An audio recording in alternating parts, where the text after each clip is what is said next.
తాపత్రయ మహాగ్రాహ భీషణి భవసాగరే మధ్యతాం నాథనౌరేష ప్రణతిస్తత్పదార్పితః.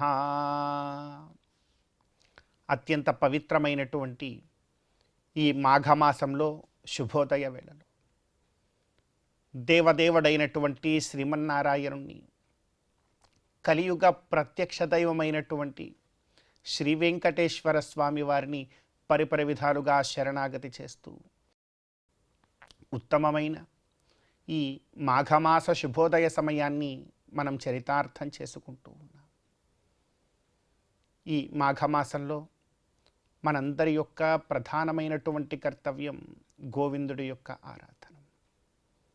గోవిందుణ్ణి, శ్రీమన్నారాయణుణ్ణి ఎంతగా భక్తి ప్రపత్తులతో మనం ఆరాధన చేస్తామో అంతగా గొప్పదైనటువంటి మహాభాగ్య రూపమైనటువంటి ఫలాన్ని మరి మనందరం కూడా పొందగలుగుతాం. భగవత్ కైంకర్యం అనేటువంటిది ఎంతో గొప్పది. ఆ భగవత్ కైంకర్యం మన జీవితంలో ఎటువంటి క్షణాలలో ఉన్నా కూడా, ఎటువంటి ఆపద పరిస్థితుల్లో ఉన్నా కూడా మనల్ని రక్షిస్తుంది.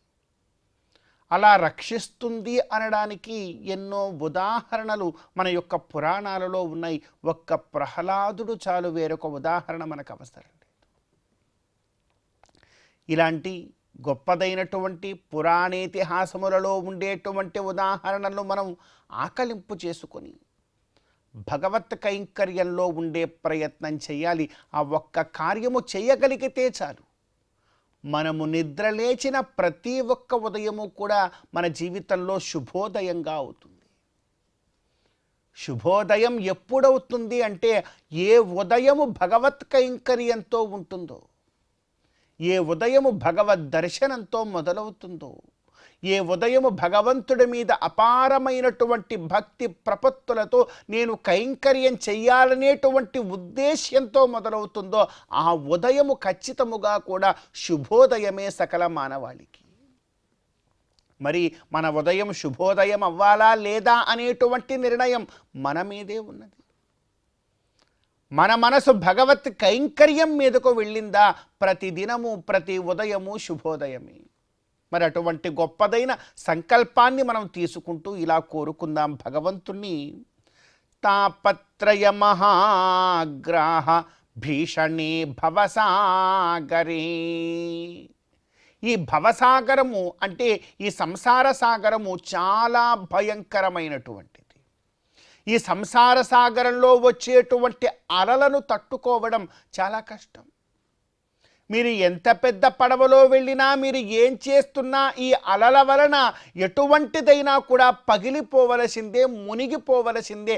ఎంతో భయంకరమైనటువంటి అలలు ఈ భవసాగరంలో ఉన్నాయి. ఇంతకీ ఏమిటా అలలు అంటామా? అవి తాపత్రయ రూపమైనటువంటి అలలు.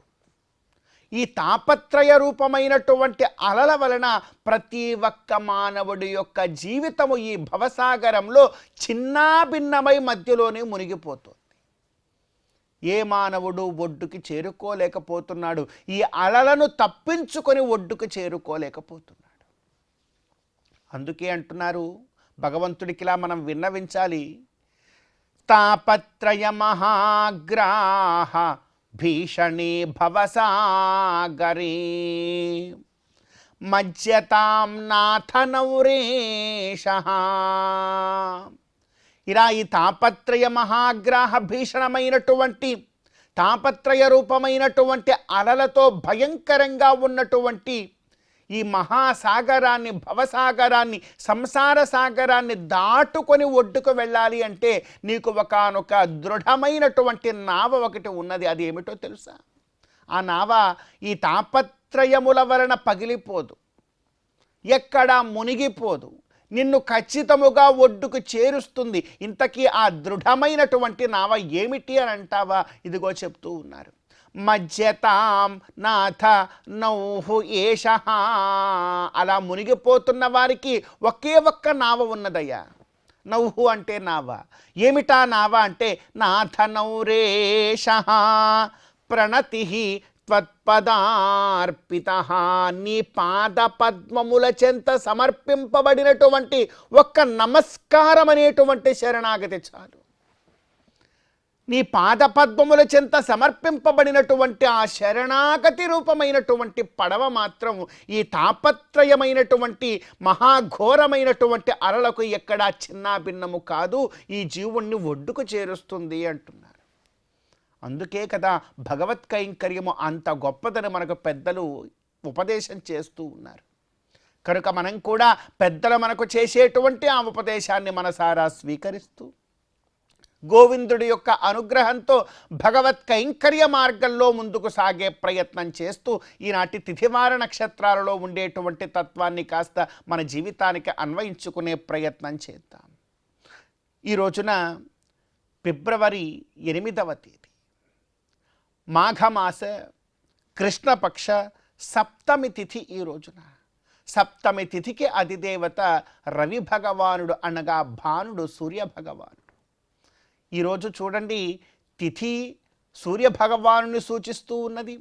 వారము కూడా ఈ రోజున ఆదివారం, ఇది కూడా సూర్యభగవానుని సూచిస్తూ ఉన్నది. సప్తమి ఆదివారము సూర్యభగవానుడి యొక్క ఆరాధనకు, అరుణ పారాయణానికి, విశేషించి చేతనైతే మనందరికీ కూడా బాగా వచ్చినటువంటి ఆదిత్య హృదయ పారాయణానికి ఈరోజు ఎంతో గొప్పదైనటువంటి రోజు. ఆ పారాయణము ద్వారా మనం ఆయురారోగ్యాలను పొందగలుగుతాం. అదేవిధంగా ఈ రోజున నక్షత్రం స్వాతి నక్షత్రం. స్వాతి నక్షత్రమునకు అధిదేవత వాయుదేవుడు. అదేవిధంగా విశేషించి ఈ స్వాతి నక్షత్రము లక్ష్మీ నరసింహస్వామి వారి యొక్క జన్మ నక్షత్రం కనుక ఈ స్వాతి నక్షత్రము రోజున మనం ఆ లక్ష్మీ నరసింహస్వామి వారిని గనక ఆరాధన చేసినట్లయితే గొప్పదైనటువంటి రక్షణను మనం అందరం కూడా పొందగలుగుతాం. కనుక సూర్య భగవానుడి యొక్క ఆరాధనతో ఆయురారోగ్యములను, లక్ష్మీ నరసింహస్వామి వారి యొక్క ఆరాధనతో జీవితంలో రక్షణను మనం అందరం కూడా ఈ రోజున పొందే ప్రయత్నం చేస్తూ ఈ తిథివార నక్షత్రముల యొక్క తత్వమును మన జీవితానికి అన్వయించుకునే ప్రయత్నం చేస్తూ గోవిందుడి యొక్క అనుగ్రహంతో ఈ మాఘమాస శుభోదయ సమయాన్ని మనం చరితార్థం చేసుకుందాం. శ్రీ మహాలక్ష్మియట సింగారాలకే మరుదు, కాముని తల్లియట చక్కదనాలకే మరుదు. శ్రీ మహాలక్ష్మియట సింగారాలకే మరుదు, కాముని తల్లియట చక్కదనాలకే మరుదు. సోమునితో బుట్టువట సొంపు కళలకే మరుదు. కోమలాంగి ఈ చూడి కుడుతనాంచారి చూడరమ్మ సతులాల శోభాన పాడరమ్మ కూడున్నది పతి చూడి కుడుతనాంచారి.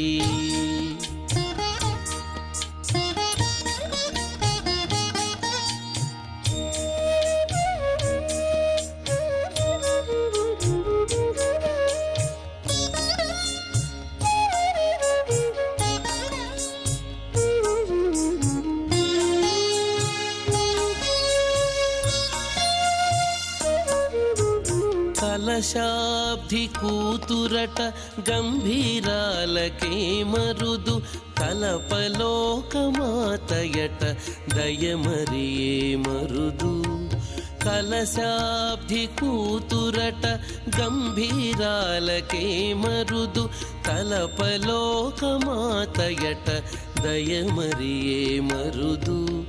జలజ నివాసినియట చల్లదనమే మరుదు జలజ నివాసిని అట చల్లదనమే మరుదు కొలది మీరా ఈ చూడి కుడుతనాంచారి జలజ నివాసిని అట చల్లదనమే మరుదు కొలది మీరా ఈ చూడి కుడుతనాంచారి చూడరమ్మ సతులాల శోభాన పాడరమ్మ కూడున్నది పతి చూడి కుడుతనాంచారి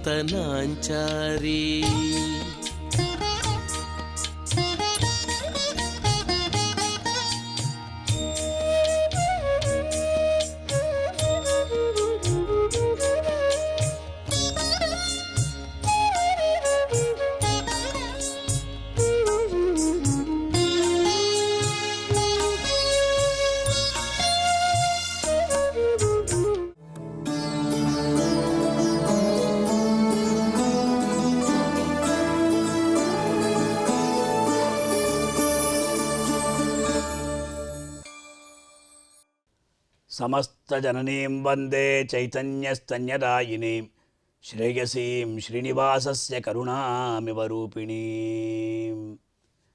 ఈ శుభోదయం వేళ శ్రీవారి వైభవం అనే కార్యక్రమంలో మనం ఈనాడు విశేషంగా ఎటువంటి పాపాల్ని ఆచరిస్తున్నాం, ఆ పాపాల్ని పోగొట్టేటువంటి శ్రీ వెంకటేశ్వర స్వామిని మనం ఎలా ప్రార్థించాలి అనే విషయాన్ని తెలుసుకునే ప్రయత్నం చేద్దాం.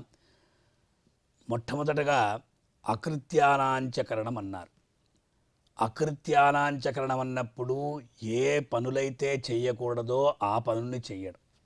అకృత్యములు, కృత్య అకృత్యములు అని వేదంలో ఇది చెయ్యకూడదు, ఇది చెయ్యవచ్చు అంటే విధి నిషేధాలు ఉంటాయండి. విధిస్తుంది వేదం, అది ప్రభు సంహితం. ఇది చెయ్యి, ఇది చేయకూడదు. కారణం ఏమిటంటే మంచి పనిని చేస్తే ఆ వేద విహితమైనటువంటి కర్మలను మనం చేస్తే భగవద్ అనుగ్రహం కలుగుతుంది.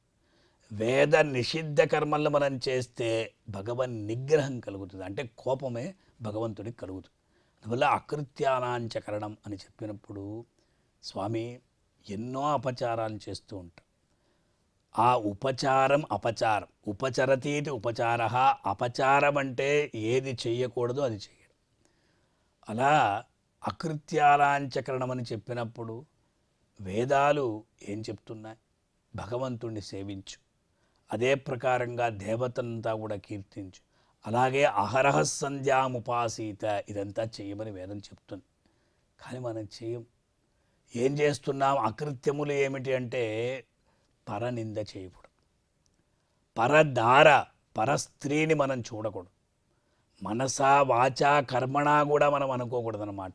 పరస్త్రీ వ్యామోహం ఉండకూడదు, పరధనమునందు మనకు ఆసక్తి ఉండకూడదు, అలాగే పరనింద కూడదు. అందుకే చెప్తూ ఉంటారు, చెడు చెప్పకూడదు, చెడు వినకూడదు, చెడు చూడకూడదు. అందువల్ల మనకు కనిపిస్తూ ఉండదు. మళ్ళీ ఎప్పుడు కూడా మనం అకృత్యములు, ఇది వేదాలలో పురాణాల్లో ఉన్నటువంటి విషయం.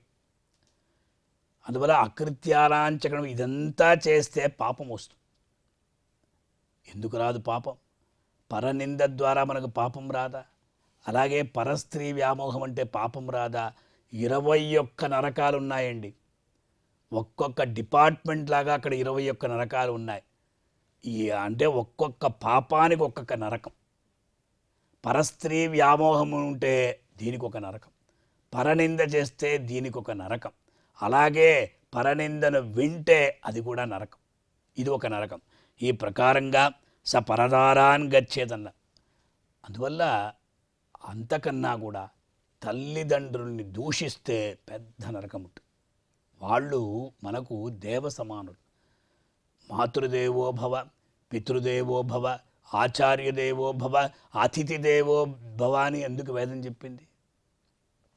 మాత దేవ సమానురాలు, తండ్రి దేవ సమానుడు, ఆచార్యుడు దేవ సమానుడు, అతిథి కూడా దేవ సమానుడు. దేవుణ్ణి ఎలాగైతే మనం పూజిస్తాం, ఆ దేవుణ్ణి ఏ ప్రకారంగా అయితే మనం నమస్కరిస్తామో అదే ప్రకారం తల్లిని నమస్కరించాలి. తండ్రిని నమస్కరించాలి, ఆచార్యుని నమస్కరించాలి, అతిథులను కూడా నమస్కరించాలండి. అతిథి దేవో భవ ఎందుకు చెప్పారు? అంచేత తల్లిదండ్రులని దూషిస్తే అతనికి పుట్టగతులు ఉండవు అంట. తల్లిదండ్రులు ఈ లోకంలో మనకు దేవ సమానులు అని చెప్తున్నారు కదా. అందువల్ల తల్లిని దూషించడం, తండ్రిని దూషించడం, ఆచారుని నిందించడం, అతిథుల్ని పొమ్మని చెప్పడం, ఇదంతా కూడా అకృత్యానాంచకరణం, చెయ్యకూడనటువంటి పనులు ఈ కలియుగంలో చేస్తూ ఉన్నాము. అందువల్ల ఇదంతా చెయ్యకూడదు అని మనం తెలుసుకోవాలి. అకృత్యానాంచకరణం. అలాగే కఠిన భాషణం. కొంతమంది తిట్టుతాం మనం, ఆ తిట్టు నింద అనేది వేరు, కఠినంగా పరుషంగా మాట్లాడడం కూడా అకృత్యం, అది చేయకూడదన్నమాట. అలాగే ఇదంతా అపచారాలు. కృత్యానాం వర్జనం అన్నారు. కృత్యానాం వర్జనం అంటే తెల్లవారు లేవడం, బ్రాహ్మే ముహూర్తే చోత్థాయ అనే రీతిగా బ్రాహ్మ ముహూర్తంలో లేచి చింతయేత ఆత్మనోహితం హరి హరి హరి హరి హరి హరి హరి అని 7 సార్లు చెప్పాలి. ఎందుకంటే హరిర్ హరతి పాపాని దుష్టచిత్తైరపి స్మృత ఎదుర్చయాగి సంసృష్ట దహత్యేవ హి పావక అన్న రీతిగా ఆ హరినామస్మరణం అనేది సమస్త పాపాలని పోగొడుతుంది. అందువల్ల కృత్యానాం వర్జన, తెల్లబారి లేచిన వెంటనే హరినామస్మరణం చేయకుండా పోవడం, హరినామ సంకీర్తనం చేయకుండా పోవడం. అలాగే ఇదంతా కృత్యములు. అదే ప్రకారం స్నాన సంధ్యావందనాలు చేయాలి. అది చేయకపోతే పాపం. సూర్యోదయానికి ముందు స్నానం చేయాలి, ఆ అర్ఘ్యం వదలాలి. సూర్య ఉదయ సమయంలో ఆ భగవంతుడు అయినటువంటి సూర్య భగవానునికి మనం ఏం చెప్పాలి? ఉపస్థానం అని చెప్తూ ఉంటారండి. అంటే మిత్రస్య చర్షణి ధృత అనేటువంటి మంత్రాన్ని చెప్పారట. ఇదంతా కృత్యం, ఇదంతా చెయ్యదగినవి, అది చెయ్యదగనివి. అకృత్యానాంచకరణం కృత్యానాం వర్జనంచమే అన్నారు. ఇలా మనం ఏం చేయాలి? ఇటువంటి విషయాలంతా కూడా తెలుసుకోవాలి. దీన్ని తెలుసుకొని ఆచరించడం చాలా ప్రధానం. భగవంతుడికి ఏది ఇష్టమండి? తనను స్తుతించడం కన్నా కూడా తన యొక్క భక్తుల్ని స్తుతిస్తే, నమస్కరిస్తే భగవంతుడు తుష్టుడవుతాడు, శ్రీ వెంకటేశ్వరుడు. అందులో ఎటువంటి సందేహం లేదండి. భాగవత అపచారం కూడదు అన్నారు. తల్లిదండ్రుల్ని దూషించి శ్రీ వెంకటేశ్వరుని దర్శించుకుంటే అతడికి పుణ్యం రాదట. తల్లిదండ్రుల్ని తప్పకుండా అతడు నమస్కరించాలి, వాళ్ళని దూషణ చేయకూడదు. పెద్దవాళ్ళని నిందించి నువ్వు ఆ భగవంతుని దర్శనానికి వస్తే ప్రయోజనమే లేదట. అంచేత మనమందరం కూడా అకృత్యానాంచకరణం కృత్యానాం వర్జనంచమే అని భగవంతుణ్ణి ప్రార్థించి, స్వామి చెయ్యరానటువంటి పనులను చెయ్యకుండా ఏదైతే చెయ్యాలో ఆ పనుల్ని చేసేటట్టు నీవు అనుగ్రహించు అని శ్రీ వెంకటేశ్వర స్వామిని ప్రార్థించి మన జీవితాన్ని సార్థకం చేసుకుంటాం. ఓం నమో వెంకటేశాయ. అమరవందితయట అట్టే మహిమయే మరుదు, అమృతము చుట్టమట ఆనందాలకే మరుదు.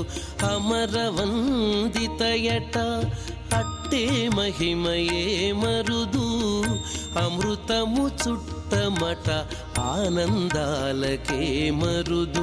తమితో శ్రీ వెంకటేశు తానే వచ్చి పెండ్లాడే, తమితో శ్రీ వెంకటేశు తానే వచ్చి పెండ్లాడే. కొమెర వయస్సు ఈ చూడి కుడుతనాంచారి, చూడరమ్మ సతులాల శోభాన పాడరమ్మ కూడున్నది. పతి చూడి కుడుతనాంచారి, చూడరమ్మ సతులాల శోభాన పాడరమ్మ కూడున్నది, కూడున్నది. పతి చూడి కుడుతనాంచారి శోభాని, శోభాని, శోభాని, శోభాని, శోభాని, శోభాని.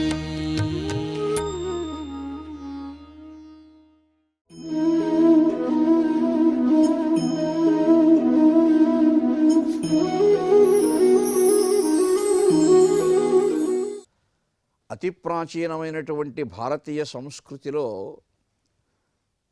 మనకు అనాదిగా వస్తున్న ఒక ఆచారం ఏమిటంటే, జీవితంలో అప్పుడప్పుడు మనం తీర్థయాత్రలు చేస్తూ ఉంటాం. అయితే తీర్థయాత్రలు కూడా పరిమితంగానే చేయాలి. ఆళ్వారుల్లో, పన్నిద్దర ఆళ్వారుల్లో కులశేఖరాళ్వార్, ఆయన కేరళ దేశాధీశులు, మహాభాగవతోత్తముడు, కులశేఖర మహీపాలుడు. కులశేఖర మహీపాల చరిత్రం అనే పేరుతో ఆయన గురించి కావ్యాలు కూడా వచ్చాయి. ఆయన ఈ ఐహికమైనటువంటి భోగభాగ్యముల పట్ల చాలా విరక్తుడు, వైరాగ్యం ఎక్కువ. అప్పుడప్పుడు ఈ రాజ్యసుఖాలు వదిలిపెట్టేస్తానంటాడట. మహాచక్రవర్తి, కానీ రాజ్యసుఖాలపైన ఆసక్తి లేదు. కృష్ణభక్తుడు, అపారమైనటువంటి కృష్ణభక్తి. అయితే మంత్రులు, సేనాపతులు, ప్రజలు అంతా కూడా ఆయన్ను విన్నపం చేసుకొని, అయ్యా మీరే కొంతకాలం పరిపాలించండి అని అడుగుతారు. ఎందుకు అడుగుతారంటే ఆయనకి ఏదో కారణం చెప్తారు. మన నగరం నుంచి శ్రీరంగయాత్ర చేసే భక్తులు బయలుదేరుతూ ఉన్నారు. ఆ తీర్థయాత్ర చేసే భక్తులకు కొన్ని సౌకర్యాలు కల్పించాలి కదా. మీరు కాకుండా మరొక చక్రవర్తి అయితే అవన్నీ సరిగ్గా చేస్తారో లేదో, మీరుంటేనే బాగుంటుంది మహారాజా అని ఆపుతారు ఆయన. సరే అని ఉంటాడు. అందుకని రోజూ రంగయాత్ర జరుగుతూ ఉంటుందట ఆయన పట్టణం నుంచి. ఘుష్యతే యస్య నగరే రంగయాత్ర దినే దినే తమహం శిరసా వందే రాజానం కులశేఖరం. పండిద్దరాళ్వారులో ప్రముఖుడైనటువంటి ఈ కులశేఖరాళ్వారు తాను చక్రవర్తి అయి ఉండి కూడా సామ్రాజ్య భోగభాగ్యాల పట్ల విరక్తుడై ఉన్నాడు. కాబట్టి ఆయన అలాగే చక్రవర్తిగా కొంతకాలం ప్రజలు చూడాలనుకుంటున్నారు. కాబట్టి గుష్యతే యస్య నగరే రంగయాత్ర దినే దినే, ప్రతి దినము కూడా ఆ నగరం నుంచి శ్రీరంగయాత్ర చేసే భక్తులు తయారవుతూ ఉంటారు. వాళ్ళకు ఆయన ఎన్నో సౌకర్యాలు చేస్తూ ఉంటాడు. అటువంటి భాగవతులు భగవంతుని ఆశ్రయించడం ఎలాగా? మనకి భాగవతుల ద్వారా ఆశ్రయించాలి. భాగవతులు చెప్పినటువంటి స్తోత్రముల ద్వారా ఆశ్రయించాలి. భాగవతుల యొక్క సత్ప్రవర్తన ద్వారా మనం కూడా ఉత్తేజం పొంది ఆశ్రయించాలి. అలాగా తమహం శిరసా వందే. ఆ పండిద్దర ఆళ్వారుల్లో ఆ కులశేఖర ఆళ్వారిని కౌస్తుభాంసంగా చెప్తారు. కౌస్తుభాంసం దరాహీసం కులశేఖరమాశ్రయే అని. అటువంటి కులశేఖర మహీపాలుడు చెప్పినటువంటి ముకుందమాల ఇత్యాది స్తోత్రాలు చెప్పాడు ఆయన. శ్రీ వెంకటేశ్వర స్వామి వారిపై కూడా రచనలు చేశారు. కులశేఖర పడి అంటారు గర్భాలయంలో ఆ ద్వారాన్ని. అంటే శాశ్వతంగా ఆ కులశేఖర పడి, ఆ కులశేఖరుడు అక్కడే ఉన్నాడు ఆ పడి రూపంలో, ఆ గడప రూపంలో. అంటే స్వామిని ఎప్పుడూ సేవిస్తూ ఉన్నాడు, స్వామి సన్నిధిలో ఉన్నాడు. అలా ఉన్నటువంటి ఆ కులశేఖరాల వారిని మార్గదర్శకంగా తీసుకొని మనం కూడా పురోగమించాలి. చక్రవర్తి అయినంత మాత్రాన ఎన్నో భోగభాగ్యాలు ఉండవచ్చు. అయితే కొంతమంది చక్రవర్తులు కనువిప్పు కలిగి తమ తమ భోగభాగ్యాలకు, ఐశ్వర్యానికి, పరాక్రమాదులకు కూడా ఉత్తేజకరమైనటువంటి శక్తి ఆ పరమాత్మ అనే ప్రగాఢమైన విశ్వాసాన్ని నుంచి వారు కూడా భాగవతోత్తములై ఉంటారు. అహంకారాది మనోవికారాలకు దూరమై ఉంటారు. అహంకారంతో ఉండరు వారు. అలాగే మనం కృష్ణదేవరాయల వారిని చరిత్రలో చూస్తూ ఉన్నాం. ప్రబల రాజాధిరాజ వీరప్రతాప రాజ పరమేశ్వరార్థ దుర్గా నటేశ సాహితీ సమరాంగణ సార్వభౌమ కృష్ణ రాజేంద్ర, ఇన్ని బిరుదులు అయినా కానీ 7 మార్లు చక్రవర్తి హోదాలో ఇక్కడికి వచ్చారు. అలాగే మనం భాగవతంలో చూస్తే అంబరీష మహారాజు సప్తద్వీప విశాల భూభరము దోస్తంభంబునంబూని సంప్రాప్త శ్రీయుతుడై మహావిహో సంపచ్చాతురింగల్గి అన్ని ఉన్నా కానీ దుర్వ్యాప్తించందక, అహంకరింపక, తాను చక్రవర్తిననే భేషజానికి పోకుండా వైష్ణవార్చరుల మేరం కాలమున్ పుచ్చుచున్ సుప్తిం బొందకయొప్య సద్గుణ గరిష్ఠుండు అంబరీషుండిలన్. అటువంటి అంటే ఆ అంబరీషుని చరిత్ర మనం పరిశీలించిన, కృష్ణదేవరాయల వారి చరిత్ర మనం పరిశీలించిన, ఇప్పుడు ఈ కులశేఖరాళ్వారు లాంటి మహానుభావుల యొక్క చరిత్రను పరిశీలించిన వారంతా కూడా అహంకారాది మనోవికారాలను పరిత్యజించి ఏకాంతంలో ఆ దేవదేవుని యొక్క మనోజ్ఞమైనటువంటి ఆకార విశేషాలని, లీలా విభూతిని స్మరిస్తూ ఆ రసానుభూతిని పొందుతూ కాలం గడిపినటువంటి మహాత్ములు. అటువంటి వారిని చూసి మనం ఏమీ లేకపోయినా కానీ త్రిల్లిపడుతూ ఉంటారు కొంతమంది. చక్రవర్తులే, అందులో ఆ కులశేఖరాళ్వారు తాను భాగవతోత్తముడై భగవంతుని సేవించడమే కాకుండా ఎందరో భక్తులకు కూడా సౌకర్యాలు కలిగిస్తూ ప్రజారంజకంగా పరిపాలిస్తూ ప్రజలు మంత్రులు అందరూ కూడా ఇంకా కొంతకాలం మీరే ఉండాలనుకున్నారంటే ఆయన ఎంత జనరంజకంగా పరిపాలన చేస్తున్నాడు. అలా ధర్మాన్ని 4 పాదములు నడిపించే పరిపాలన చేస్తూ ఆ పరమాత్మను ఆశ్రయించారు వారు. ఎందుకంటే రాజులకే రాజు, మహారాజు, సర్వభూపాల వాహనాధీశుడైనటువంటి శ్రీ వెంకటేశ్వర స్వామి సర్వభూపాల వాహనంపై అధిరోహించడం అంటే ఏమిటి? మహారాజులకే మహారాజు ఆ పరమాత్మ, అఖిలాండ కోటి బ్రహ్మాండ నాయకుడు, అమేయ ప్రభావ భావనాతీతుడు, అతీతుడు, అనంత కల్పాంతుడు అని శృతులు ఘోషిస్తూ ఉన్నాయి కదా. అటువంటి పరమాత్మను ఆ కులశేఖర ఆళ్వార్ లాంటి మహానుభావులు ఆశ్రయించినట్టుగా భక్తులందరూ కూడా ఆశ్రయించాలి. ఆ ప్రబోధమే మనం తెలుసుకోగలగాలి.